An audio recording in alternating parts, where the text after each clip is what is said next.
కవిత bail కేసులో ED KCR ప్రస్తావన చేసిందన్న ప్రచారాన్ని ఖండించారు కవిత తరఫు లాయర్ మోహిత్ రావు. ఈడీ వాదనలో కేసీఆర్ ప్రస్తావన ఎక్కడా రాలేదన్నారు.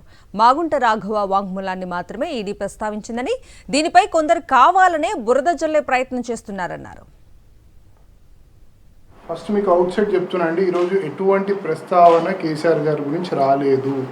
ప్రస్తావన వచ్చింది రాఘవ్ మాగుంట శ్రీనివాసరెడ్డి గురించి.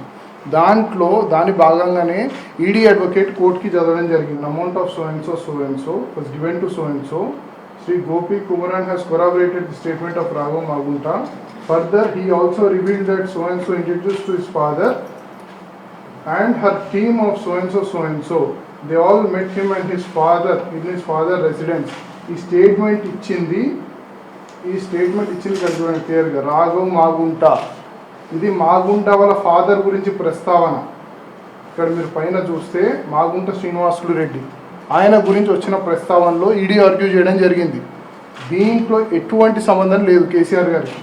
కేసీఆర్ గారి పేరు కూడా ఎక్కడ రాయలేదు. మీరు చూడొచ్చు, ఇదంతా ఎక్కడ రాయకుండా తప్పుడు సమాచారం వస్తుంది, తప్పుడుగా న్యూస్ ఛానల్స్లో రిపోర్ట్ అవుతుంది. This is totally misleading. తన పేరు ఎక్కడా లేదు. కోర్టులో నేను ఉన్నాను, వాదనలు అయ్యేటప్పుడు నేను కోర్టులోనే ఉన్నాను. మొత్తం ఎక్కడ కూడా కేసీఆర్ గారి పేరు రాలేదు. This is just nothing but mud slinging. ఆయన మీద బురద జల్లే ప్రయత్నం ఇదంతా.